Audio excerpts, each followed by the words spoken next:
Okay, good evening. Good evening, sir. Good evening. Okay. So today is somewhat lengthy topic. So anyway, we'll finish it fast. And today we are entering into the modern India. Okay. So they have covered everything from the uh, advent of European till 1857 revolt. So it would be very helpful before entering into the physical class. Okay, this is the topic, the colonial era in India. And as usual, it starts with quote, and they are following the new trend in the new NCRT.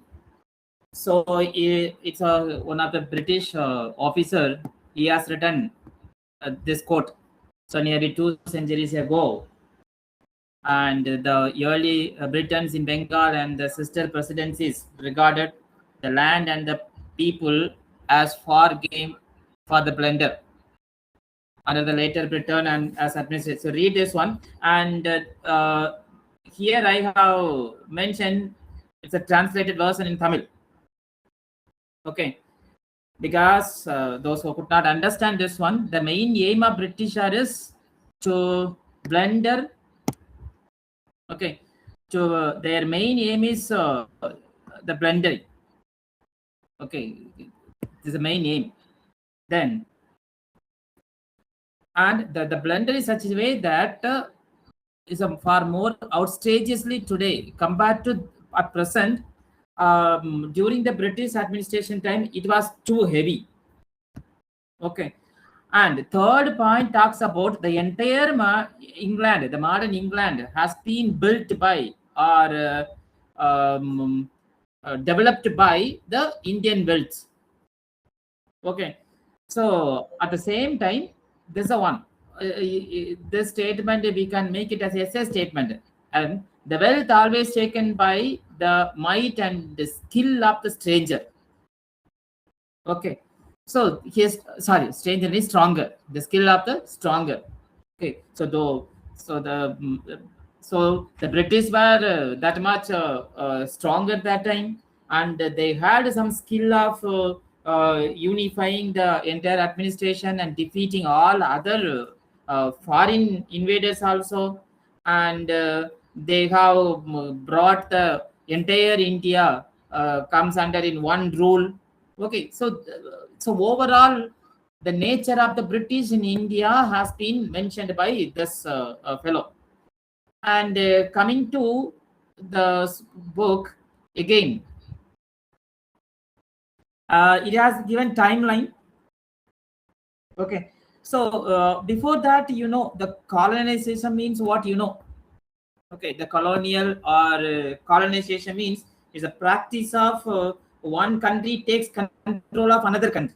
Okay, that means India has been taken the control of another country.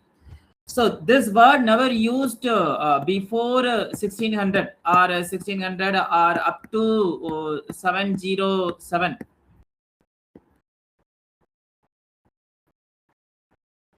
Okay, so before after the death of Aurangzeb or when the European started to enter into India before 1600 or 1707, the colonial word was not taken or written or mentioned by the historians.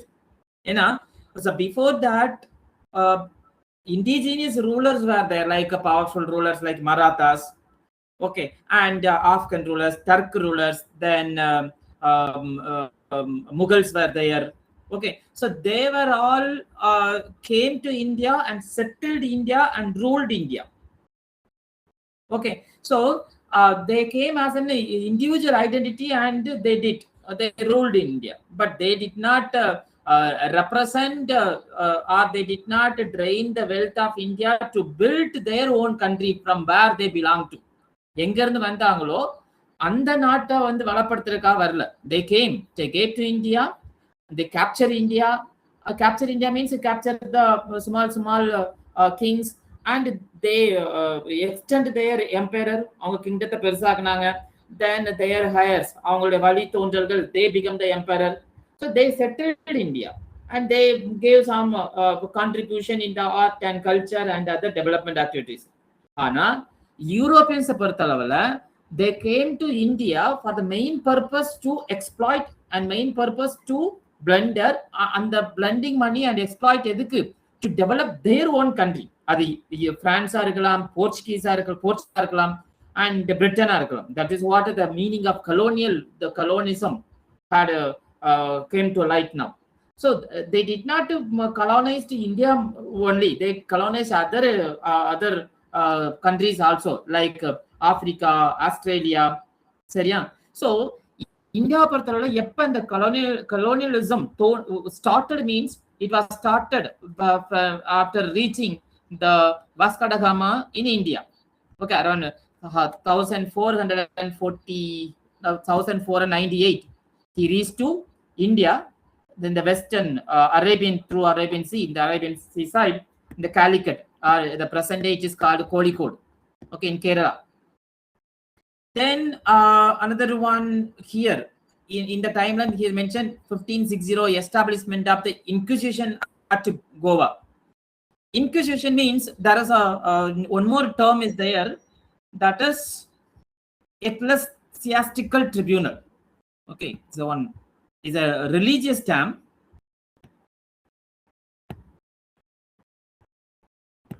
Ecclesiastical tribunal.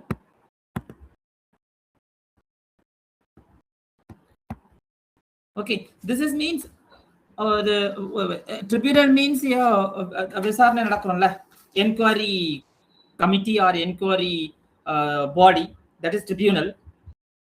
Okay, and ecclesiastical means it is related to a Roman Catholic.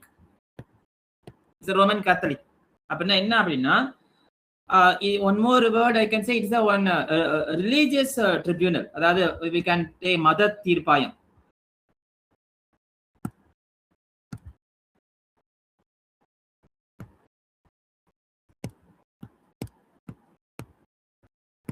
is a madam சம்பந்தப்பட்டது. It's a religious related. Okay, and it is a judicial institution. That is what tribunals are, a judicial institution. It is set up by Portuguese. So set up by Portuguese, and so first time they enter into India by Portuguese.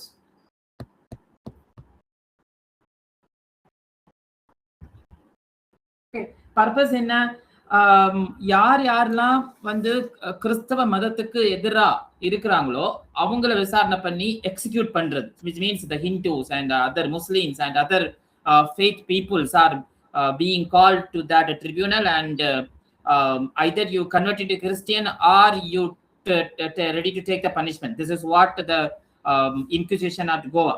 So the Portuguese colonial government destroyed a Hindu temple also. The religious statues they destroyed. They banned Hindu practices. Okay, and they banned the cultural elements in and around the Goa, especially the Konkani language were there. இது எல்லாமே ஏன்னா இப்பதான் இதுக்கு முன்னால the kings இருந்தாங்க. The kings came to India and they settled India. They studied and they learned about Indian culture, and partially they did their own custom and culture to be followed by Indians. ஆனா இங்க என்ன ஆகுதுன்னா, one government, Portugal is one country. Okay, in the government it send its representatives to India. Okay, and control certain territory of that India and make it for their benefit. Okay, so these people, these representatives are accountable to or answerable to their government. So the government is there in the out of India, that is in Europe. Okay, this is the major problem of colonialism. Okay, and then here the English East India Company established a trading post around 1600. Okay, around 1600 they set up the port in the Surat and Madras and Bombay and Calcutta. the post na in a trading post na enna like in Chennai we had St. George port. It's a godown, we can say, collecting all the goods and the products will be stored and they are ready to export to the through sea trade. Okay, that is called a post. So இப்போ இவங்களோட போஸ்ட்லாம் பாத்தீங்கன்னா either it will be in the western coast or in the eastern coast. Okay, coast. So Surat, Madras and Bombay, these were all in the area. The British government, not the government, Eastern Indian Company set up the post. So something before that you must know what is the Eastern Indian Company.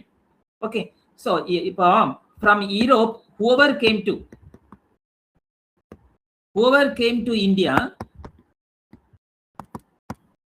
all are in the name of some company. The company means a trading company.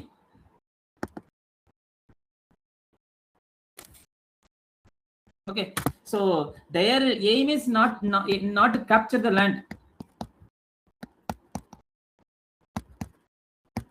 The land or territory. Their aim is to do trade. அதனாலதான் some of the local rulers, அதாவது local rulers, they encourage the Europeans to settle in India. They encourage, they welcome the Indians. ஏன்னா அவங்கள பொறுத்தவரை அவங்களுக்கு வியாபாரம் ஆகும்ல. So export will be there. So the some regional rulers, they did not oppose the Europeans. Okay, and so French East Indian Company and all comes in the name of Eastern India Company. So here in short we will write like this: Eastern Indian Company. Okay, if it is French, it's a French East Indian Company, and Portugal. If it is British East Indian Company. Okay, so every Eastern Indian Company formation was something different.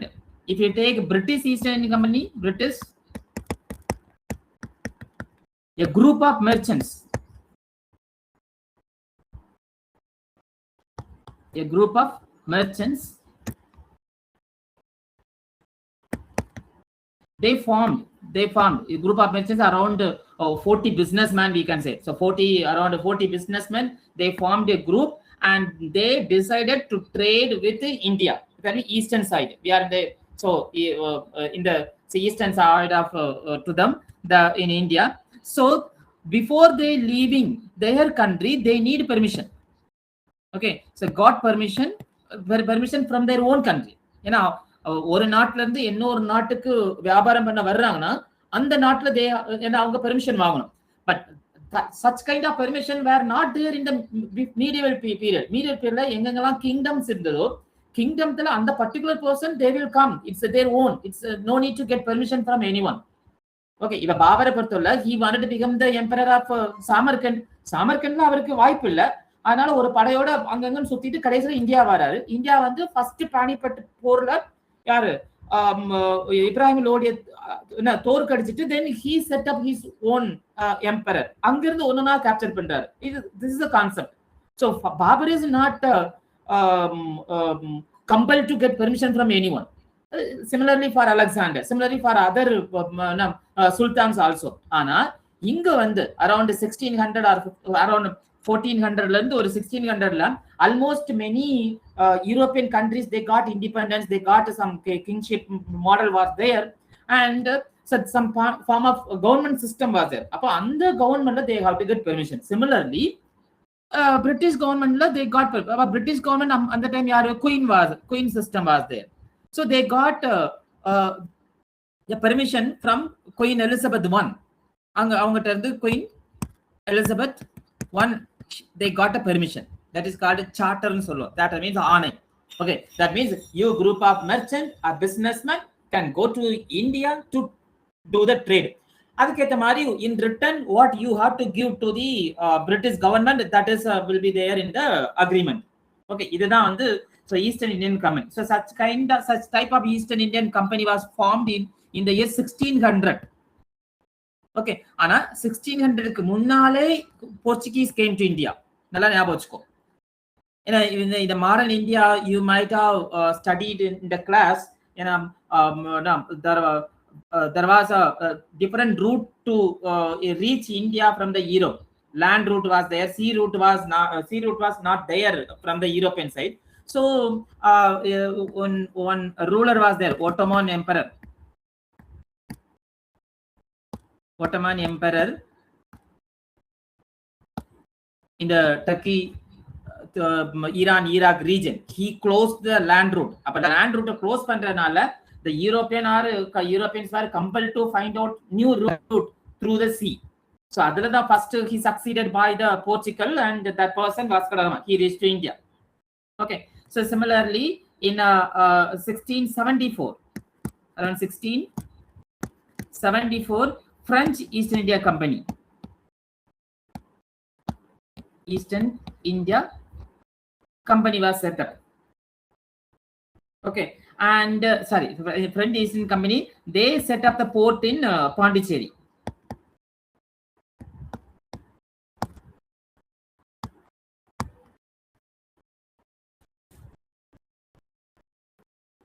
Okay, then come to here. Wait, come here. 1674, the French East Indian Company set up a trading post in Pondicherry. After 1741, defeat of Dutch at the Battle of Colonial. Okay, they defeat the Dutch people there. Then 1746 1764 வரைக்கும் there was a war between Carnatic war between British and French. So 3 Carnatic war will be going on. Okay, there are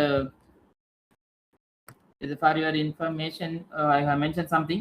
So 1746 1763, the first Carnatic war with 1746 to the 48, and it ended with the Treaty of Axilla-Chapli.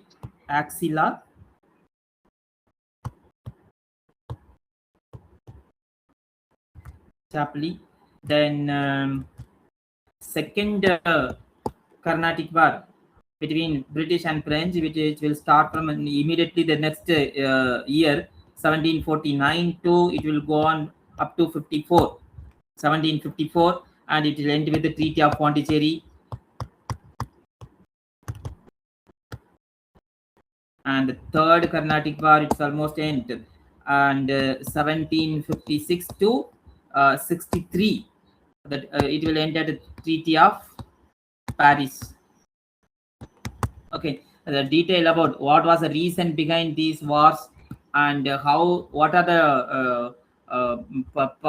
agreement were there in the treaties, that we will study in the class.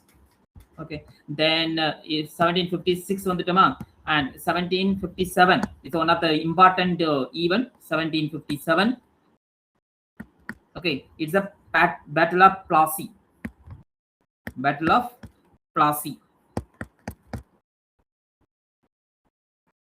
It is in Bengal, Plassey in Bengal, and it took place in June 23rd and 1757. It had the Battle of Plassey in between Siraj Ud-Dawla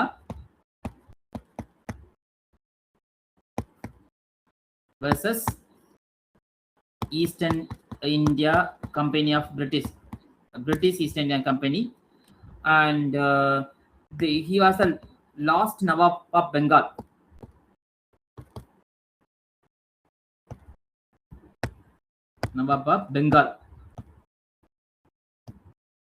And he was defeated, and the main hero of the Battle of East Indian Company in the 1757, that is Robert Clive, a criminal hero, I can say.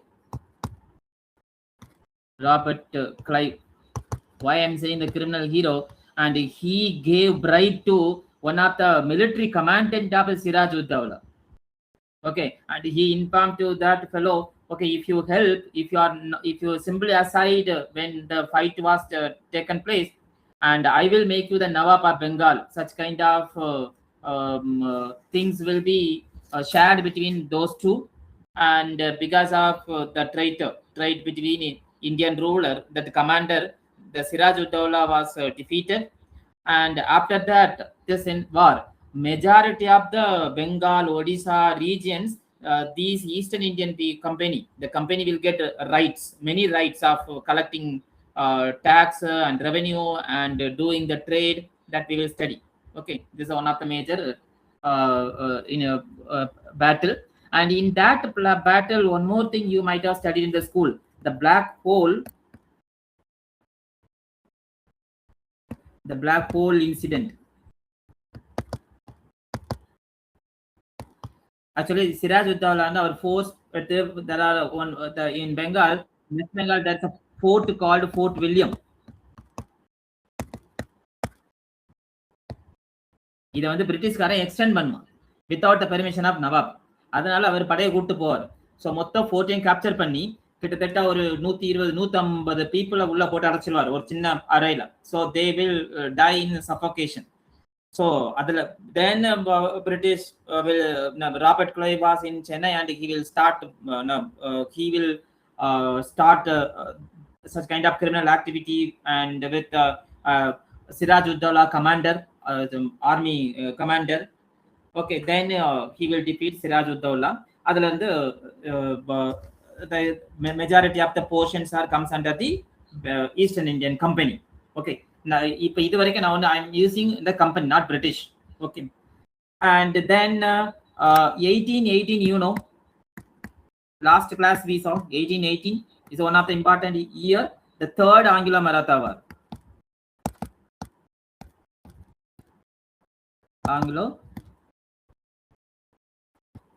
So Maratha rule or Maratha area comes under the control of the British East Indian Company. And for your recall, I can say the three treaty had done during this, after the third Anglo-Maratha war. One is the Treaty of Poona and Gwalior and Mandsaur. Okay, then let us see what are the other years are there. 1757 Battle of Plassey, then the third Anglo-Maratha war,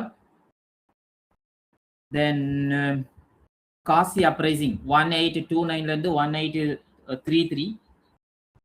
Kasi uprising, it is not UP Kasi kadayadu. It is an we in the geography we saw some of the hills name. Do you remember Kasi, Garo, Jayanti hills and the northeastern state Assam, Meghalaya, Manipur, and the so adula one of the hill is Kasi hill. So adula some of the tribals were there. So they raised against the Eastern Indian Company. So that is Kasi uprising. That is in Meghalaya. Then 1835, the Macaulay Minutes of Education. Okay, according to Macaulay Minutes regarding education in India, they will destroy the traditional education system, and they will develop European or English education system. Through that effort, many of a pool of Indian, a group of Indian, a mass level of Indians, they got a job as a clerk in East Indian Company. Okay, but at the same time, none of the Indians never can reach to the top position in the East Indian Company was there. Okay, later Indians were there in the top position in Indian civil service, but that time British government took the entire control of India. இப்போ இது வரைக்கும் government was not taking the control. இப்போ வந்து company தான் இருக்குது. Company தான் அந்த 40 business man சொன்னேன்ல, it is in their control. Okay, then 1848 to 49, Sikh emperor defeated by British. Then this is one of the most important year, the Great Indian Revolt. Okay, our chapter will end up to this one, a Great Indian Revolt. இதுக்கு அப்புறம் தான் the company rule இருந்து company rule to crown rule.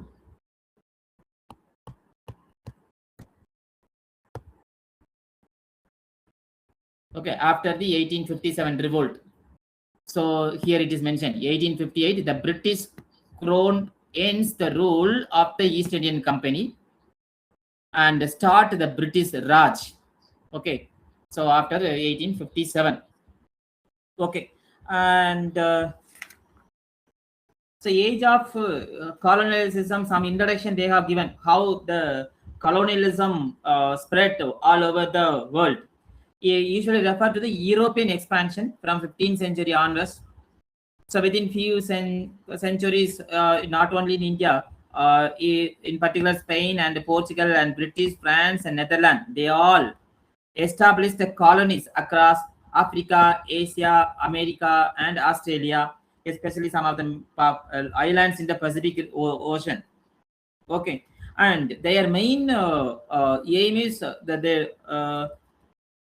they achieved how they got this colonialism is through military campaigns that involve massacre or enslavement of native population. Enslavement na அடிமைகளா மாத்தி கூட்டிட்டு போறது. Okay, and so why this type of colonialism took place means a political competition between European powers. எதனால such campaigns, the political competition between European powers, they created the race for territorial expansion and global influence. இது ஒன்னு ஞாபகம், make it in separate. Then on the territorial expansion, how they are achieving for economic advantages. What economic advantage they will get? They can access new natural resources, new market, new trade route. Okay, often it will include with the blunder and exploitation. So this is what you can compare with the present day geopolitics also. In the present day geopolitics, if I say one example, the USA, they captured, indirectly they captured, indirectly they captured the Venezuela. So they captured the Venezuelan president in his own land of own country and took him to the USA. And entire Venezuela administration was changed that to in favor of the USA, and they dictate to us, India and other countries, to purchase oil from Venezuela. Okay, so it's a neo colonization. இது கொஞ்சம் அதனால try to understand what the exact purpose of other countries are taking some other countries. Main reason one is they will get new natural resources. அதுக்கப்புறம் they will get the new market also. At the new market, they can compel the other countries to purchase, and they will get the new trade route. Trade route now, you come closer to India, the Strait of Hormuz. Okay, so how the one single trade strait, how the change the economy of the changed or impact the economy of other country. So you compare, you just compare with the meaning of the colonialism with the modern time also. Adanalada you must know what's the purpose of the colonial countries are doing this. Okay, and so while colonizers often claimed that they are civilian, and often it will end with this savage, primitive and barbaric. They actually they in the form of developing these fellows, developing the indigenous things, we are contributing, but those things are not there. That's what this paragraph says. And but in reality, there is no independence, exploitation of resource, and by the colonizers, destruction of traditional way of life and imposition of foreign culture values. This is what happened in India and other countries also. In India, there is no independence. At least when kings were there, there was some rights were maintained, rights were protected. Okay, and kings were ruling and taken care of their own people. At least they were focusing on the welfare of the people, citizen of that particular country. But kingship was gone, and it was comes under the colonial power. So the main purpose of colonial power is control in any extent. That means there is no freedom of anything, speech or anything. So independence will not be there. And second, their main focus exploiting the resources. This is what done very well in the Africa and India also. And third one, they will destruct the traditional way of life. Not only traditional way of life, traditional way of everything, either religion or region or the trade. Okay, we had our if you say around $45 trillion of US dollar compared to this time. Okay, that much trade we had done. Okay, இப்போ உள்ள மதிப்பு பார்க்கும்போது that period of time India was doing the trade with other countries nearly $45 trillion. எந்த அளவுக்கு they ruined the economy ன்னு பாத்துக்கோ. Okay, so at the same time some positive impact there. The colonial age brought the world together and a rapid growth of economies and technologies. இது யாருக்குன்னா அந்த particular கண்ட்ரிக்கு மட்டும்தான். யார் வந்து எந்த நாட்டோட ஆதிக்கம் செலுத்துறாங்களோ, if okay, the growth of economy will be there in British, growth of the technology will be there in the British. Okay, because everything everything drained to their own development. This is one of the past, and many historical studies have documented so now come to this one, Europeans in India. So India traded with this paragraph talks about India. It is not new to the European country. India is already known very well by the European and other countries also. That we had done trade in the ancient period of time. India traded with the Greeks and Romans over 2 millennium year ago, and we have exported spices, cotton, ivory, gems, sandalwood, teak wood, and wood steel, and among other commodities. Okay, they are highly demanded in the Mediterranean world, Mediterranean Sea பக்கத்துல உள்ள world countries until 16th century CE, when European power began sailing the Indian subcontinent. India was the vibrant economic and cultural powerhouse. இந்த word தனியா note பண்ணி வச்சுக்கோ. Okay, when in the 16th century India was a vibrant economic and cultural powerhouse. As example, here it is. This is what I said. என்னன்னா India alone contributed around 1/4 of the world GDP.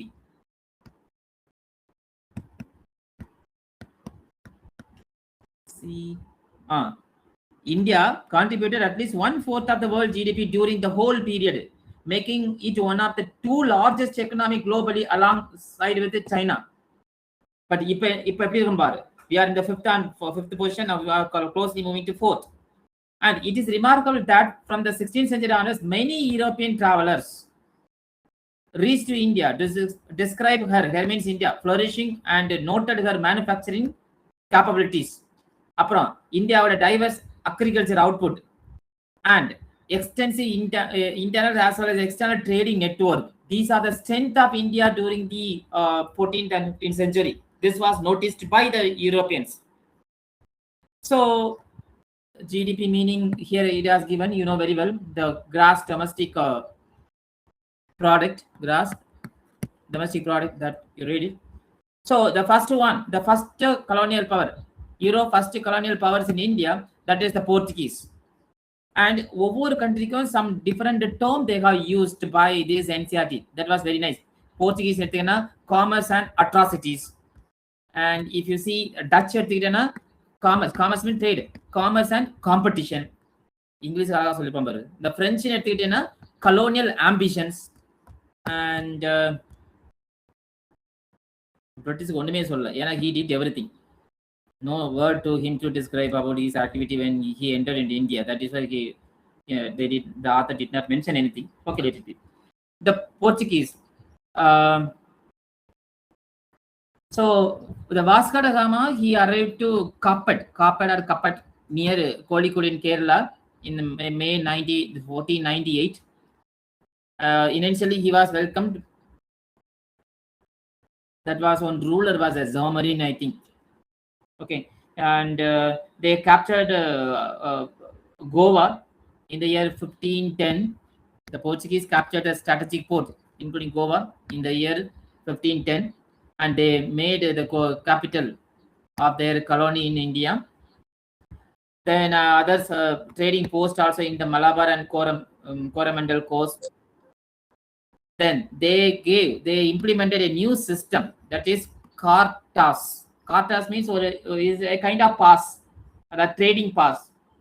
Okay, இது எங்க இருந்ததுன்னா it's an Arabian வேர்ட்ல வந்து இதுக்கு பேரு குயிட்டாஸ்.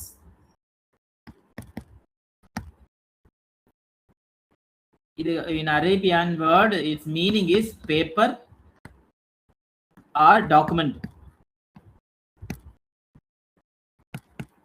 அப்படின்னா என்னன்னா, யாரெல்லாம் அரேபியன் சீல வந்து ஷிப் மூவ் ஆகுதோ, those ship must have this pass.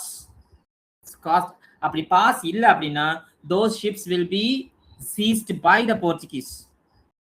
This shows their naval dominance over the Arabian Sea.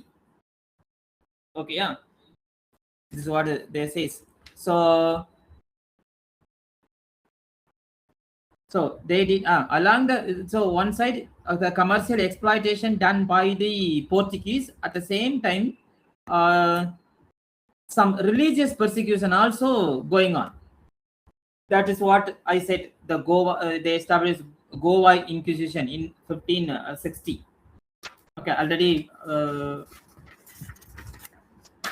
so that is it's a tribunal set up by the Roman Catholic, severely persecuted Hindu, Muslim, Jews and Christian converts suspect of practicing their original faith. Christian convert ஆனாலும் original faithல இருந்தாங்க அப்படின்னா அவங்களையும் பிடிச்சு போட்டு கொல்றது. Okay, and thousands of heretics ன்னு ஒரு word இருக்கும், அதுல இல்ல நினைக்கிறேன். They were tortures and forced conversion were done, accompanied by a forced conversion, and they destructed many Hindu temples. And so some of the traditional language also eradicated, like Kongani language. Okay, finally this Goa Inquisition was abolished in the year 1812. So 1812 it was abolished. This is a new information. Then come to Dutch, is a commerce and competition. And the Dutch arrived in India in the early 17th century, and this first factory they set up in Surat, then Bouraj, Cochin, and the east coast of Nagapattinam and Masulipattinam. Just note down these post or port separately. In Masulipattinam, I think 1665, I think so. You check it. So they established a company named the Dutch Eastern India Company. Okay, then there was one Battle of Colonial, where it is. Here it is. The Dutch presence in India was ultimately limited. It declined significantly after their defeat at the Battle of Colonial in 1741. இது யாருக்கு நடக்கும் அப்படின்னா, the Dutch versus Martandavarman. Have they mentioned Travancore under King Martandavarman? So they were defeated. Dutch on both land at the sea. So அதோட so this battle give rare instance of the Asian power successfully repelling one good message to go to the Europeans. Okay, there was a powerful kingdom is there, they are defeated the Dutch. Such a message will go. Then next the French, the colonial ambition, and they started the first port in the Surat 1668, then later Pondicherry in 1674, and they established the company, East India Company, the French East India Company. They wanted to develop an ambitious plan, a great plan, to establish French Empire in India. இவங்க மட்டும் கொஞ்சம் வித்தியாசமா வந்தது. to establish French Empire in India. So அதுல தான் first யார் வரனா Dupleix the governor. So Dupleix, who served as a governor general of French India from 1742 to 1754, and he took some of the initiative, like he trained the Indian soldiers in European military technique, creating a disciplined infantry soldiers, அது பேர் தான் known as sepoys. அதனால அந்த சிப்போய் கழகம்னு சொல்லும், the Vellur சிப்போய்ஸ் mutiny and great Indian mutiny. So first time they gave the name, they're creating a disciplined infantry soldiers, and they are giving the name with the sepoy. And he also developed the strategy of indirect rule through puppet Indian rulers. அப்பனா என்னது, Indian ரூலர்ஸை கைக்குள்ள வச்சுட்டு ஒரு கைப்பாவையா வச்சுட்டு ruling the indirectly ruling through the French model, and they were installed through the intervention local succession dispute also. And இது the French colonial ambition எங்க வந்து ஃபைனலா முடிவுக்கு வருதுன்னா, ஆல்ரெடி இந்த introduction I செட்னா there are 3 war took place between French and British. என்ன அப்படின்னா, எப்பெல்லாம் பிரெஞ்சுக்கும் பிரிட்டிஷ்க்கும் இடையில சண்டை நடக்கும், எங்க அங்க நடக்கும். யூரோப்ல நடந்துச்சுன்னா அந்த சண்டை இங்கே நடக்கும். This is what the main reason for first Carnatic war and second and third Carnatic war. Okay, so அங்க எப்பெல்லாம் மோதிக்கிட்டாங்களோ அதே மாதிரி இங்கேயும் மோதிக்குவாங்க. Then their treaty will be formed. As per the treaty them agreement will be done. அதான் the first and second and third, and the third Carnatic warla the totally it will fall on the British side. Okay, so this what the series of conflict between Britain and the France, and eventually the Dupleix, he captured the Madras, and present day Chennai was captured in 1746. So French ultimately lost ground in the British and their colony. At last it will be lost with the British.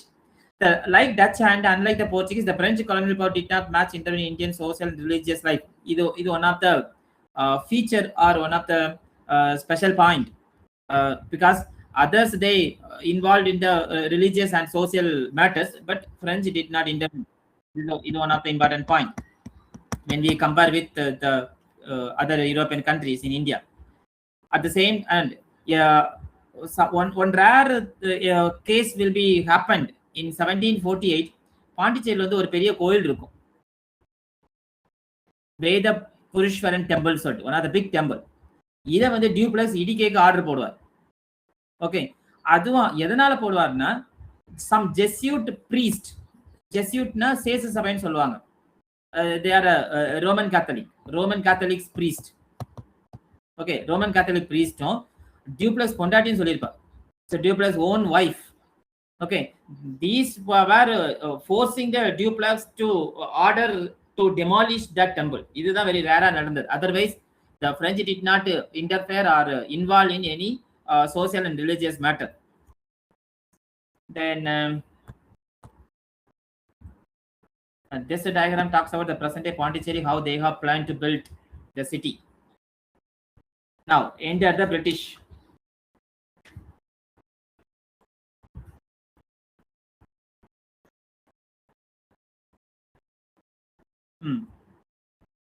They came to India as a trader. Finally they become the ruler. So how a trader become ruler? This was the title given. So here the trading company transform into an imperial power, the meaning to that title. Unlike classic concept, the British takeover the India was gradual, calculated, often discussed as a commercial enterprise rather than military invasion. Steadily they moved. 1600 they came. அப்ப யார் இருக்கான, Mughal emperor was there. Mughals யாருமே எந்த ruler, Shahjahan, Jahangir, Aurangzeb சொல்ல யாரும் permission கொடுக்கல. First time Jahangir he gave permission. Okay, அப்பதான் Thomas Roe ஒருத்தர் இருப்பார், பிரிட்டிஷ். அவர் he will stay around 3 years, he will stay at the court of Jahangir. So அப்புறம் Shahjahan then Aurangzeb. Okay, and so gradually they started established their rule. So initially it was a company. So see, this is in the beginning. In the year 1600, a trading company was established, and they got a royal charter, a royal order by Queen Elizabeth I, and that charter or that order gave special power in to raise a private army. They can have the private army. Okay, now it grants initially kept up the presence being traded, which allows they started their Surat, Madras, and Bombay and Calcutta as a trading post. Local rulers did not mind these trading. இதுதான் in the introduction I said, when the foreign traders are entered into India, the local rulers, they did not resistance to them. Anyway, they will also get benefit. அதாவது trading கம்பெனியாவே மட்டும் வேலையை பார்த்துட்டு இருந்தா இன்னைக்கு இந்தியாவோட நிலைமை வேற மாதிரி இருந்திருக்கும். Okay, once they started rule and ruin, then everything become changed. So that is what this statement says. Local rulers did not mind these trading posts, as they generally welcome foreign trade. Okay, the more modest beginning. Okay, the recall. Okay, then what strategy they followed? The strategy of divide and rule strategy. And one more point, in the interesting one, they got Bombay now. Bombay முதல்ல யார்கிட்ட இருக்குன்னா போர்ச்சுகீஸ்ல பிரிச்சிருப்பாங்க. Okay, so போர்ச்சுகீஸோட பிரின்ஸை யார் கல்யாணம் பண்ணுவாங்க? King Charles II பண்ணுவார். King Charles II வந்து போர்ச்சுகீஸோட பிரின்ஸை கல்யாணம் பண்ணனால தானமா கொடுத்த டொனேஷன் டவுரியா கொடுத்திருப்பாங்க. இத பாம்பே வந்து போர்ச்சுகீஸ் இவருக்கு டவுரியா கொடுத்திருப்பாங்க. இந்த ஆளு இந்த சார்லஸ் II வந்து அத வந்து ஈஸ்ட் இந்தியன் கம்பெனிக்கு லீஸுக்கு கொடுத்திருப்பாரு. அதாவது India is ours. One person entered, that is from Portuguese. They captured Goa and Bombay. இவன் மூணாவது ஒருத்தன் உள்ள வரான், தட் இஸ் பிரிட்டிஷ். அவனுக்கு பொண்ணு கொடுக்குறான். அதுக்கு சீதனமா அவன் நாட்டை கொடுக்காம இந்தியாவில் உள்ள நாட்டை அவன் கொடுக்கான். அவன் அதை கம்பெனிக்கு கொடுக்குறான். देखो, see how they now exchange or the kind of exchange and exploitation without mind about the local people and local or indigenous ruler. Okay, so okay, leave it. That's the case. We have to think it up. And how the strategy of divide and rule. We'll move somewhat fast.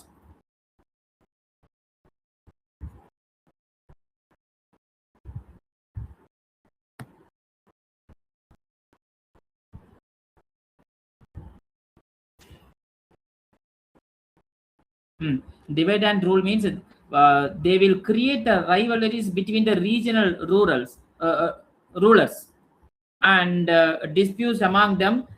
They will support to either of any one of the ruler, and they will capture. That is what a divide and rule policy. And already they had a very highly skilled how to exploiting the existing division within the Indian society. And this divide and rule they did till the independence. Adha nama paakalam. Okay, they not only create the conflict between the Indian rulers, and they did till the independence. So finally they did the divide and rule between among the Hindu and Muslim. Then there's an important battle of Plassey. It happened 1757, and 20 already I said the 23rd June, between Siraj-ud-Dawla, Nawab of Bengal, and the East India Company officials. That was led by the Robert Clive. Okay, and I said no. he bribed to one of the person, the Clive, created a conspiracy with Mir Jafar. Mir Jafar தான் காசு கொடுத்து இல்லைன்னா நவாப், I will make you the Nawab of the Bengal சொல்லி அந்த ஆளை உள்ள தூக்கிருப்பார். So promising to install him as a new Nawab in the exchange of his betrayal. So அதனால போர் நடக்கும்போது மீர் ஜாஃபர் ஃபோர்ஸ் வந்து எதுவுமே பண்ணியிருக்காது. Okay, but Mir Jafar force consisting the majority of nawab army but stood aside, சும்மாவே நின்றுக்கும். ஓகே, அதனால தான் Mir Jafar in India remains as synonym for the traitor. ஒரு துரோகிக்கு என்ன சினோனிம் என்ன, அதுக்கு we can use the word Mir Jaffer. So once after the defeat they got many rights, especially the Bengal, Bihar, Orissa, and adula வந்து collecting revenue and imposing tax, such kind of things they got. Yeah, the British. Then British, they followed another strategy also. One strategy is doctrine of lapse. So doctrine of lapse na enna, it was introduced by Lord Dalhousie.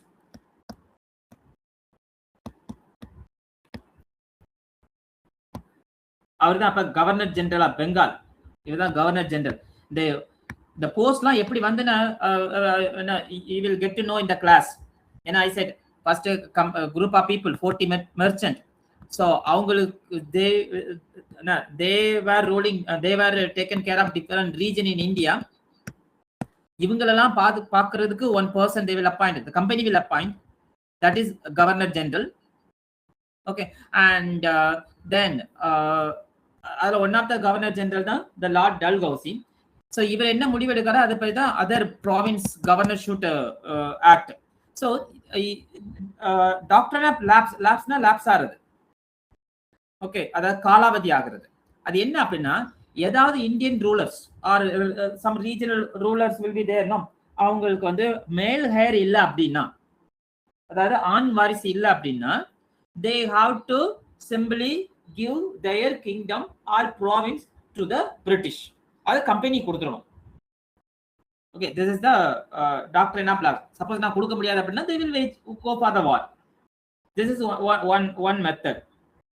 Okay, அதுதான் they said. As means if doctrine of lapse அப்படின்னா no natural hair,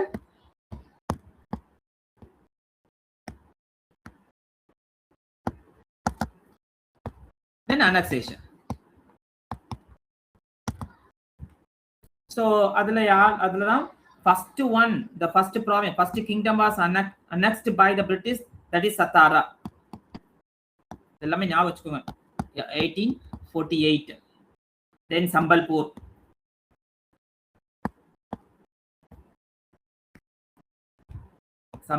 and Jaipur, I think Jaipur 1849. then Bahat 1850. then Jhansi, then Udaipur,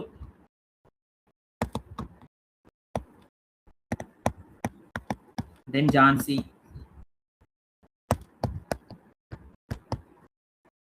then Nagpur,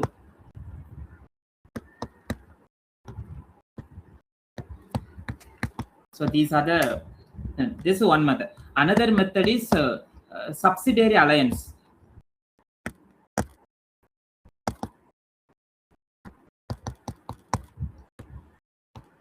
இது என்ன அப்படின்னா, this was introduced by Lord Wellesley.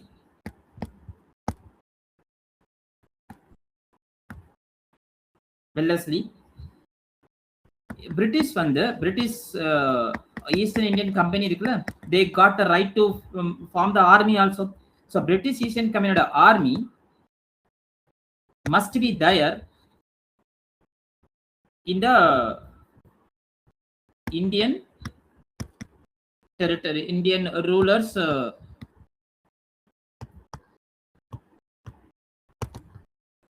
territory, and they have to maintain all things. The army maintain பண்றது எல்லாமே இதுக்கு purpose என்னன்னு கேட்பாங்க அப்படின்னா, actually we the army, we the British East Indian Company will protect you from the other invasion.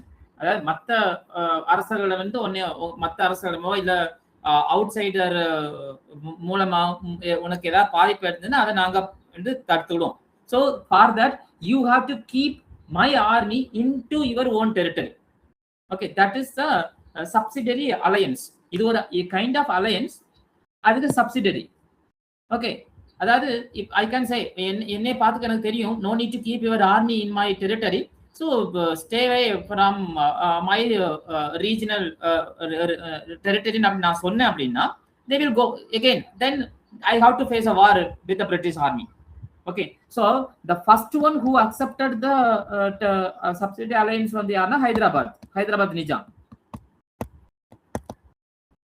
he surrendered and he said, okay, you keep your army in my Hyderabad. Nizam means he is a province. So Hyderabad, Mysore, Tanjavur, Awadh, Peshwa, இது எல்லாமே. Okay, then okay, come to book. So this is what the doctrine of lapse. Then another method is subsidiary alliance.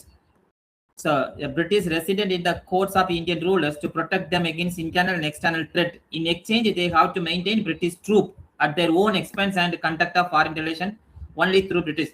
அதாவது British ட்ரூப்புக்கு உண்டான அத்தனை expenditure இவங்க தான் பார்க்கணும்.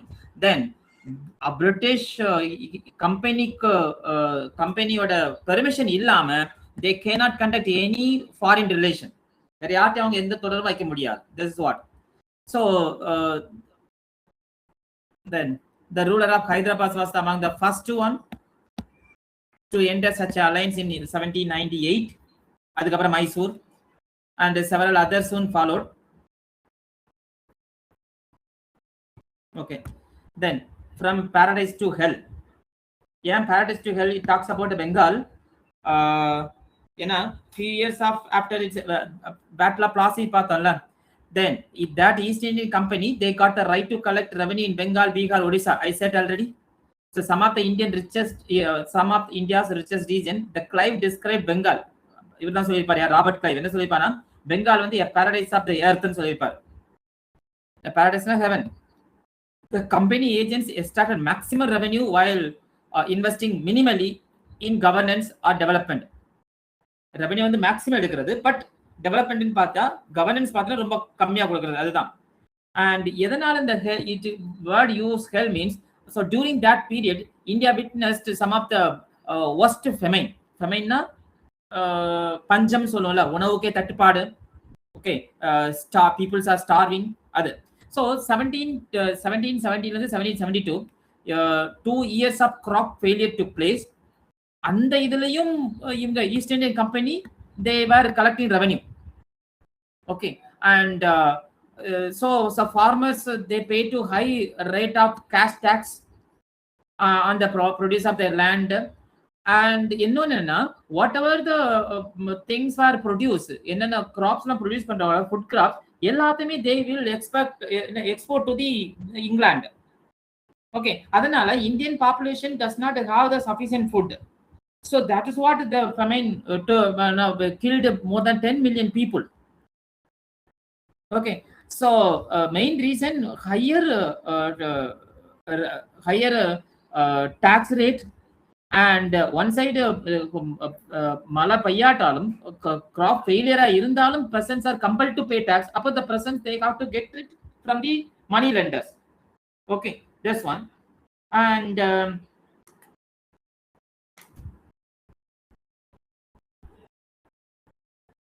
one of the person he has talks about some, although the stifling summer na very hot summer of 1770, the people went on dying. The husbandman farmers sold their cattle. See situation எப்படி இருந்திருக்கு பாரு. sold their cattle மட்டும் sold பண்ணல, ஆடு மாடு மட்டும் விக்கல. They sold their implements of agriculture. They devoured their seed again, devoured their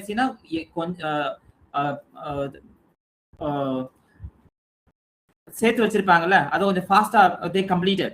They sold their sons and daughters also. பாரு, till at length no buyers of children could be found. ஒரு கட்டத்துல அதுவும் கூட இல்ல. So they ate the leaves of the trees and grass of the field. Day and night a torrent of feminist and disease stricken wretch poured into the great cities. Okay, how the famine situation had witnessed by the author. Okay, ஆனா அப்படி இருந்தும் the company did not bother. இப்போதான் this is the difference between company and the kingship or democracy we will come later. இப்ப இதே ஒரு அரசா இருந்தா ஒரு கிங்கோ இல்ல குயினோ இருந்தாங்கன்னா they won't let their people to die like this. But company, after all, they are the outsiders, and after all, their aim is to exploit. So they don't want to bother about the health of the colonized people. Okay, this what the difference between the government of foreign government in the nature in India. And then one more famine took place. That is 1876 to 1878. There around 8 million people were died. That happened especially in the Deccan Plateau, the central area. This diagram shows even the famine was there at peak. All food grains were ready to export to the London and waiting in the seaport. And this picture talks about the condition of the Indian people at the time of famine. Okay, and it had taken place in the London news. And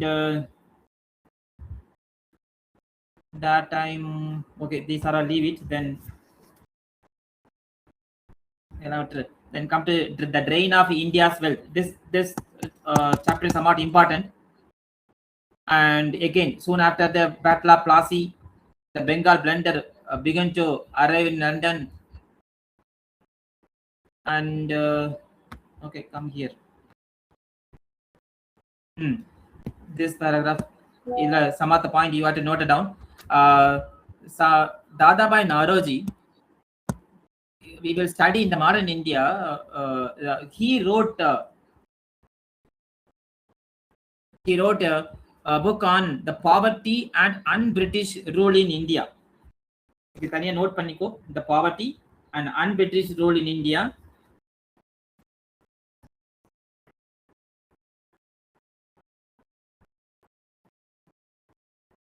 Un-British na British illada India eppadi irundirukum, in which he compiled the British reports, wealth estimator. Then R.C. Dutt, Ramesh Chandra Dutt, he wrote a book that is Economic History of India. This also already asked, and these two are already asked in UPSC. Then one more.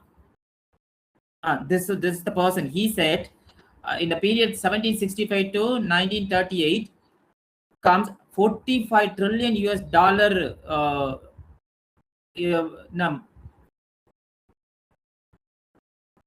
that is similar to almost 13 times of Britain's GDP in 2023.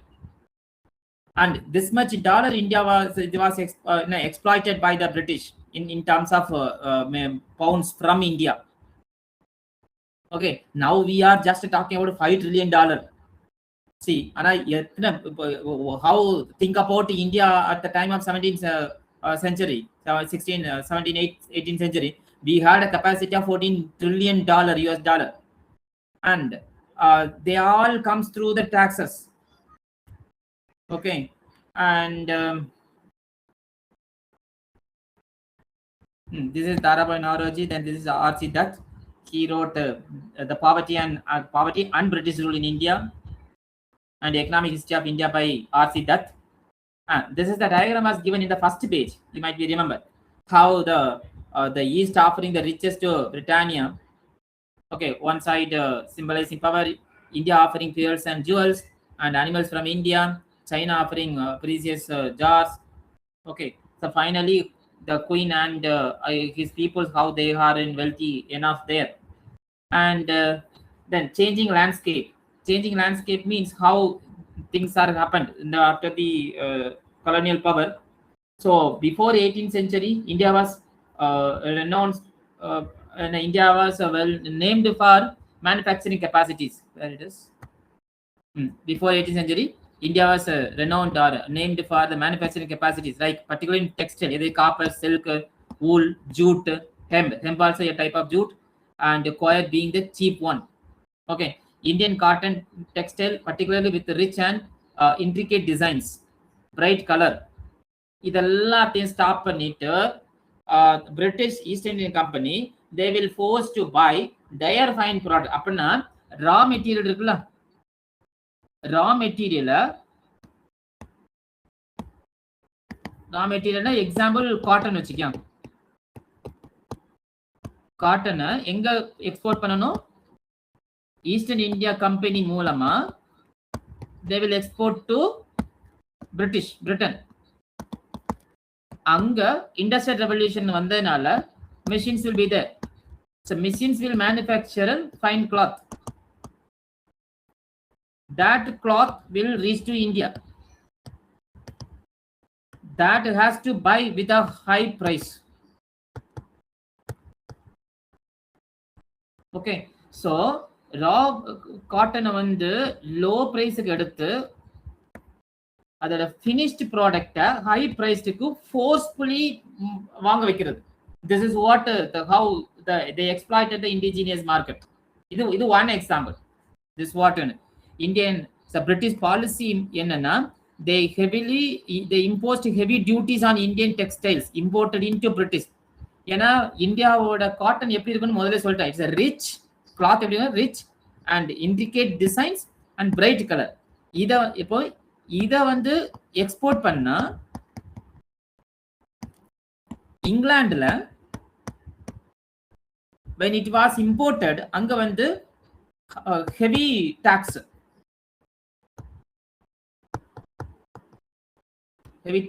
on Indian product. அப்ப இந்தியாவில இருந்து ஏற்றுமதி ஆறது குறைஞ்சிரும். எது finished product.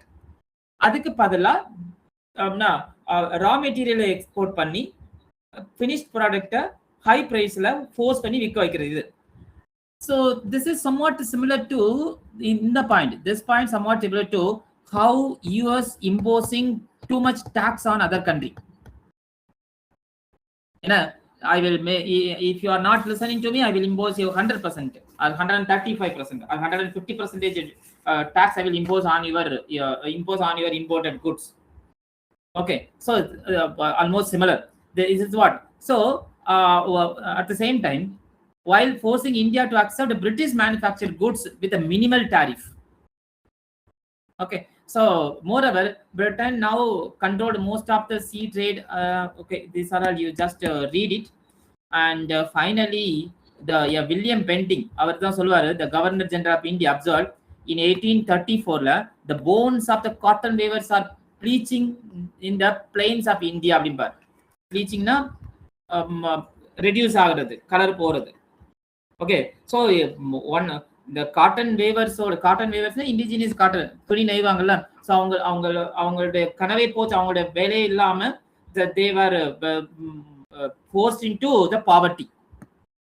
Okay, then dismantling traditional governance structure. இது நான் சிம்பிளா சொல்லிடுறேன், later you read it. ஏன்னா before colonization இந்தியாவில் வந்து என்னன்னா the well organized local self government was there. அதாவது village council இருக்கும், they will manage their own affair, they will dispute ஏதாவது dispute இருந்ததுன்னா அவங்களுக்குள்ளே சால்வ் பண்ணிப்பாங்க. then they organize the public work like irrigation, road எல்லாமே இருக்கும். and regional kingdom also they encouraged the maintain complex administrative structure. Okay, ஆனா once the British East Indian Company entered, systematically dismantled these indigenous governance system. அவங்க இதை replace பண்ணிட்டு they made it centralized bureaucracy system. Okay, you noted down separately. அதாவது local self government systemத்துல abolish பண்ணிட்டு they imposed a new kind of centralized bureaucracy system. Okay, எதுக்கு? especially to collect the tax collection, maintain law and order. அது இந்த ரெண்டுக்கு மட்டும் தான், not for the public welfare. ஒரே வார்த்தையில முடிச்சிட்டாங்க. ஓகே, அதான் இங்க என்ன கவர்னர் ஜெனரல் வந்து சார்லஸ் மெக்காஃபே என்ன சொல்லியிருப்பானா, the village governments are little republics having nearly everything they want within themselves. They seems to last where nothing else lasts. Dynasty after dynasty tumbles down. revolution succeed to revolution, but the village community remain the same. This union of the village communities, each one forming the separate little state itself, okay, has contributed more than any other cause to the preservation of the people of India. So that much beautiful traditional system was destroyed by the East Indian Company. Then education, education already I said in the beginning. Local traditional education was transformed into the European kind of education. Traditionally we had Pathshala, Madrasa, Viharas. We have seen in the Jain, the Buddhism, and many other form of apprenticeship learning was there. It எல்லாத்தையும் they reduced or abolished with the notorious development called Macaulay minutes of meeting, Macaulay minutes of education. Okay, so அதுல என்னன்னா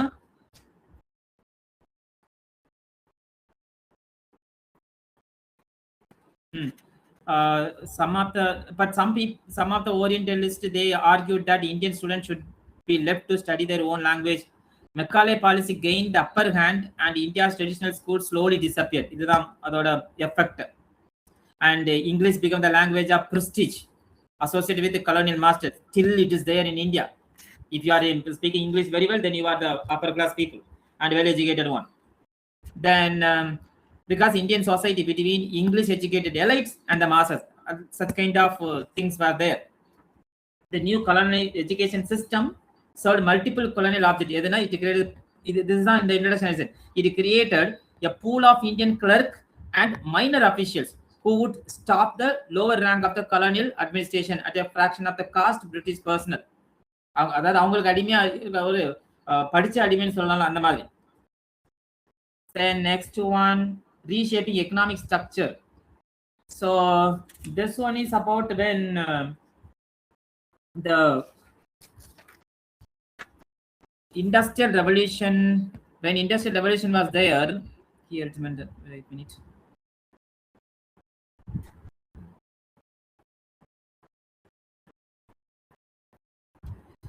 Simply I will say one word, if I say self-sufficient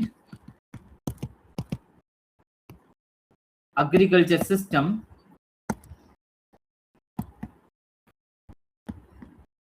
இதுதான் before British arrived or before colonial era. Before colonial era we had self-sufficient agriculture system. இதை எப்படி மாத்திட்டாங்கன்னா a supplier of raw material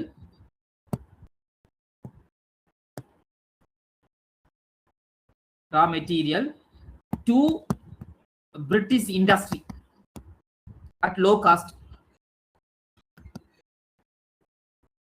and in return those British industry forced to buy British goods. Okay, this is what this paragraph talks about.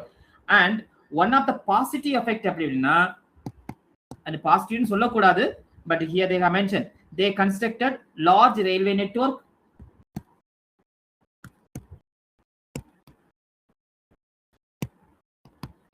ஏன் positive சொல்லக்கூடாதுன்னா, it is not a positive one because the large railway network built on the Indian tax money only. Okay, and here something Indian tax money only.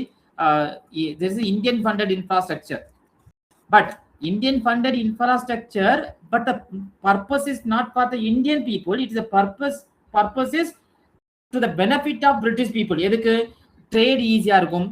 Then they can in any revolt took place easily, they can transfer the army from one place to another place.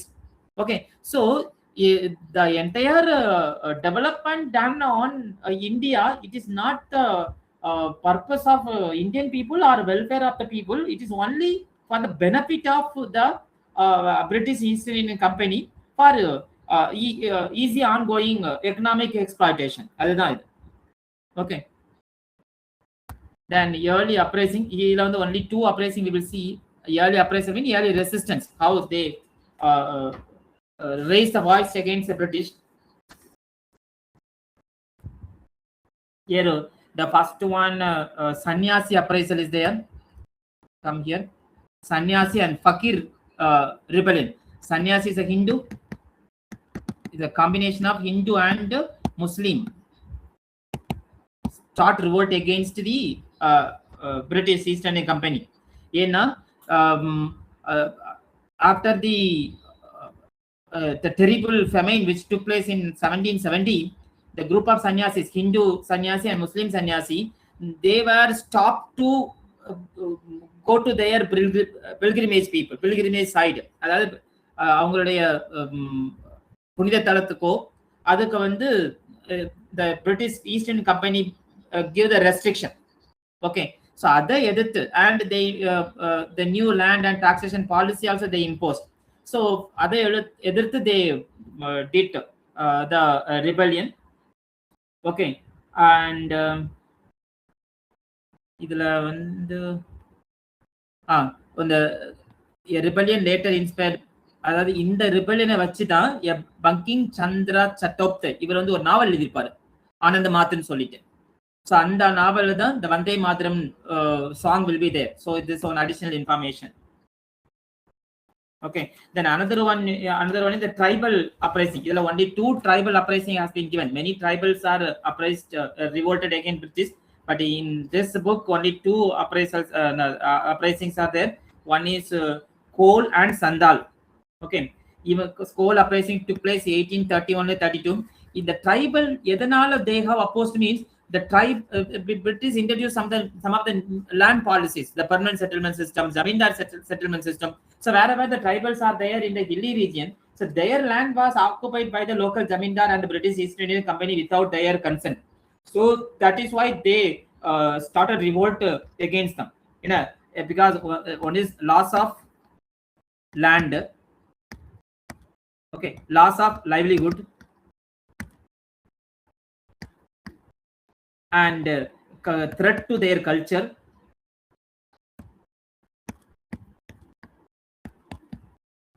and then after capturing them, making them to forced labor. So these are the reason. Okay, and in Kol uprising, the one of the most important ruler, Buttu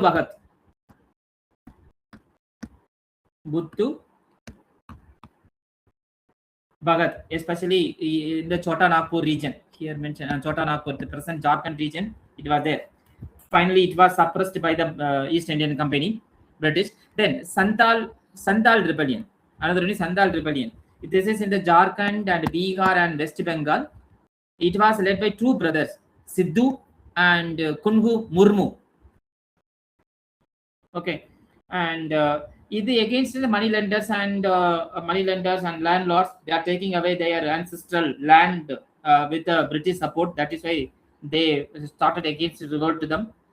And these fellows, they have declared, I think, they have declared their own government, and with a vow of fight to the last drop of the blood. But the British responded in a very brutal way and defeated them and suppressed them.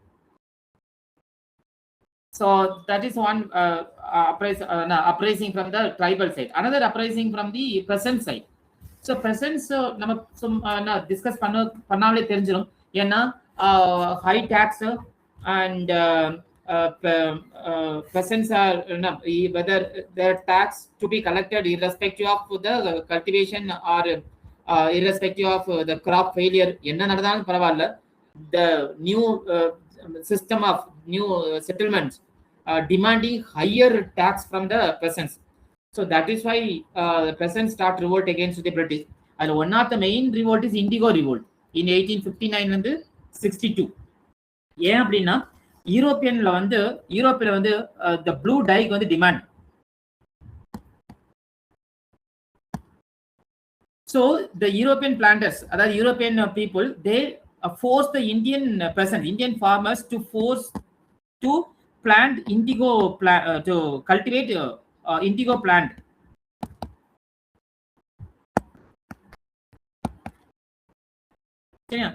And it's okay.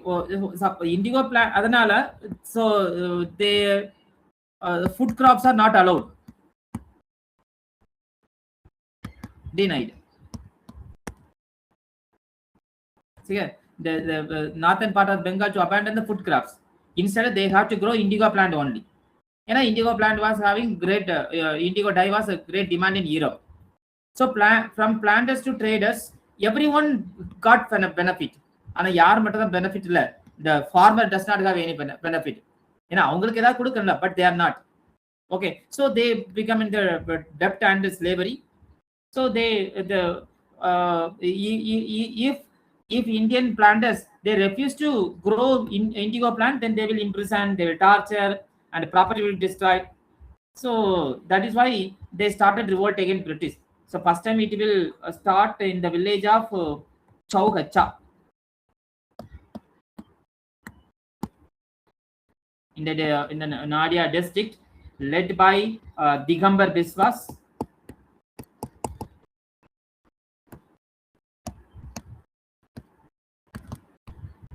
Digambar Biswas and Pecharan Biswas. Bischaran. Yes.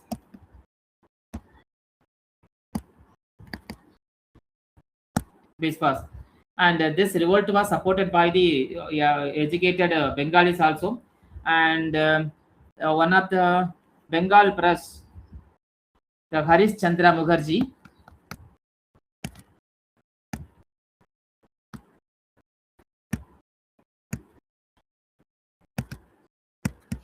he wrote and he wrote about this problem in his newspaper Hindu Patriot. Hindu Patriot. This is a newspaper. And one more person, this is also important, Deen Bandhu Mishra. Deena Bandhu Mitra. He wrote a novel, Neil Turban. Neil Turban. Turban na mirror. Neil na blue. Okay. Blue mirror. அதனால தான் இந்த indigo ரிவோல்ட்டுக்கு இன்னொரு பேர் என்னன்னா blue mutiny.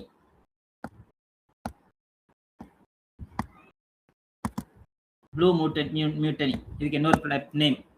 Okay. Then at last, okay, almost end, I think. And then the great அப்புறம் இதோட outcome என்ன அப்படின்னா, இந்த ரிவோல்ட்ல British East Indian company will set up on indigo commission.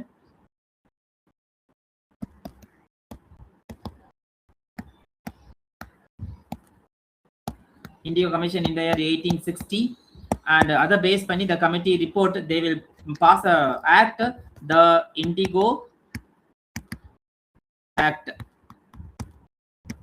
1862. Although one of the provision, you should not force any of the peasants to plant indigo cultivation. This is one of the provision.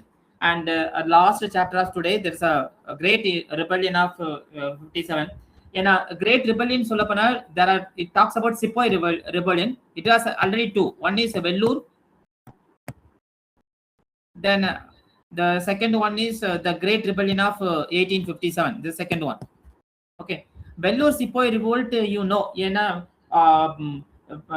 they were the British introduced to follow a new rule. One new uniform.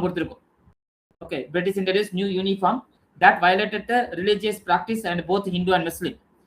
அது என்னன்னா, யாருமே நெத்தில வந்து இந்த குங்குமம் வைக்கக்கூடாது. So no religious mark on forehead and clean shave இருக்கணும். So whether you are a Muslim, you should not have the beard.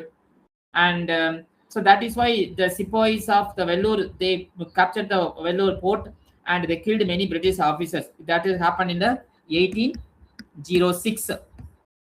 1806. அதுக்கப்புறம் the similar revolt will happen in the, I think the Vellore meeting 1866. For example, they were forbidden from wearing religious mark on their forehead and shave their beard. Okay, and then அதுக்கப்புறம் 1857. Okay, so 1857 there was a rumor that spread out across the north and central India. என்னன்னா, the rifle cartridge இருக்குல்ல, அதுல வந்து Greece தருவாங்க. அந்த grease வந்து made up of cow and pig இருக்கும். So அதனால இந்த பராக்பூர்ல வந்து மங்கள் பாண்டே என்ன பண்ணுவார்னா he will start revolt against the British and he will killed British officer also. The later he will be executed. So அதை பேஸ் பண்ணி other regimentலையும் this news will spread out. So that's a place near to Delhi that is called Meerut. So Meerut வந்து group of people, group of sepoys, they will march towards to the Delhi. டெல்லியில வந்து red ஃபோர்ட்ல they will capture the red fort and they will declare the Bahadur Shah அவரை வந்து Mughal emperor declare பண்ணுவாங்க. Okay, அவர் the last Mughal emperor. And after the death of Aurangzeb, அதான் already set, after death of Aurangzeb there are 11 Mughal emperor வருது. அதுல one of the last Mughal emperor Bahadur Shah. For name sake he was a Mughal emperor. Okay, so அவர்கிட்ட போயிட்டு they will declare he is the emperor of இந்தியான்னு declare பண்ணுவாங்க. At the same time, the revolt is spread to other part also, Kanpur and other part, central India also. But later it was suppressed by the British. So Kanpur it was led by the Nana Sahib. Okay, and these are things. So according to some historians, the Great Rebellion failed because sepoys lacked unfilled unified command and consistent strategy. So that we will study in detail. And some of the two heroines are given in this book, in the chapter. Rani Lakshmi Ava Jayansi, you read it. Then Begum Hazrat Mahalab Avat, this one also. Okay, almost over. And what are the contribution done by the Britishers? Okay, that's all.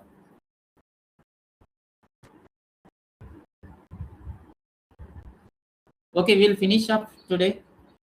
There's some other lengthy chapter, but okay. Okay, thank you then.